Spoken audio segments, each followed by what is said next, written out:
Dave Hayward was born on May 12, 1942. He served in the Air Force during World War II, and his highest rank achieved was First Lieutenant.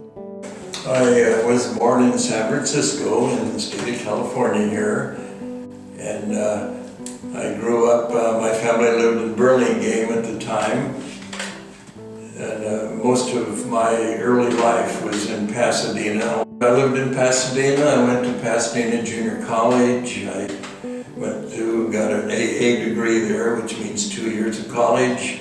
I'd gone to work for a little company over in Burbank that was training people how to make airplanes. And about that time the war broke out. It was December 7th, 1941, that the Japanese carried out a devastating raid at Pearl Harbor. On December 7, 1941, the Japanese carried out a surprise military attack on the U.S. naval base at Pearl Harbor. This led to the U.S. entry into World War II, although their goal was to prevent the U.S. Pacific Fleet from interfering with military actions. 8 U.S. Navy ships were damaged and 4 were sunk.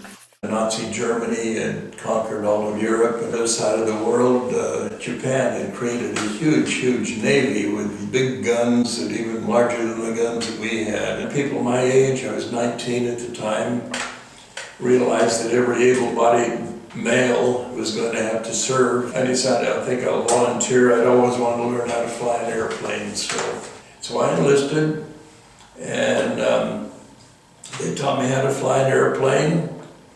The first base I was assigned to was close to here, the Santa Ana Army Air Base. They sent us up to Tulare, which is just north of Bakersfield in the San Joaquin Valley. We went to the Tex Rankin Flight Academy, Aeronautical Flight Academy. And we learned how to fly that plane, and 6 months later, they made me a pilot. They gave me pilot's wings, and I had second lieutenant's bars on my shoulders. Dave was then sent to Reeville, South Carolina, where he learned how to fly a B-25 medium bomber. Afterwards, Dave flew to the China-Burma-India theater.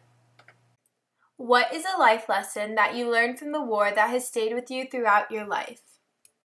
And I know one thing did go through my mind that has remained with me all my life, that I thought that this is a pretty serious situation I'm in, and that there is a difference between things that are worth worrying about and things that are not worth worrying about, and this is definitely something worth worrying about. And so I just figured, well, I vowed I would never again worry about things that were not worth worrying about. At least I tried, and I think it's stayed with me pretty well. What is a vivid memory you have from serving in the Air Force?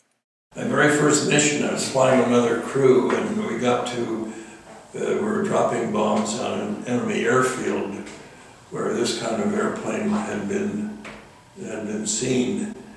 And it turns out that we got there just as the airplanes had taken off. The Japanese airplanes had taken off on a bombing mission toward India. So just as we finished our bomb run and turned and headed home westerly,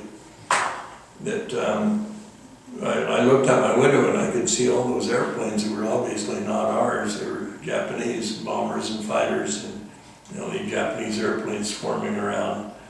So you can imagine that I didn't hold out much hope that I'd ever be sitting around this table talking to you today. But here I am, by the grace of God, and I could look out my window and I could see the silhouette of that pilot. Odd things go through your mind at a time like that. What was happening in the free part of China during the war? Well, the Japanese had occupied China in 1937, and they had all the ports closed off so that the free Chinese, that is the people that had moved westerly to get away from the Japanese, did not have any supplies. And in addition to that, the Japanese were bombing the cities of the free Chinese located in Kunming and Chongqing, the capital of free China. So the Chinese came to us and said, is there something you can do to help us? The Americans stationed in the China-Burma-India theater helped the Chinese civilians by giving them the supplies they needed. During this time, the United States government created what is known as the Flying Tigers. The Flying Tigers was the first American volunteer group in the Chinese Air Force in 1941 to 1942. Their main job was to shoot down Japanese bombers who were harming the Chinese civilians. We sent what is known as the Flying Tigers. I don't know, had you ever heard of them? Our government asked for volunteers, particularly from the Navy pilots, to resign their commission and become civilians again and get involved in a very secret move to go over here in Burma and China and fly fighter planes to shoot down Japanese bombers that were killing innocent civilians in China. So they did that, and they called themselves the Flying Tigers. What did the U.S. want from China in return for helping their civilians? But there's two things that the U.S. wanted from China. First of all, they wanted China to remain in the war, not surrender, and we were going to supply them because there was an estimated 1 million Japanese troops in the Army of Occupation here in eastern China. And if China had surrendered, well, Japanese troops would have been released, and very likely they would end up down here in the Southwest Pacific fighting our Marines. So we didn't want that. So we did everything we could to supply China so that they would remain fighting on our side. And then the other thing we needed from China was airfields. Why were Americans in the China-Burma-India theater?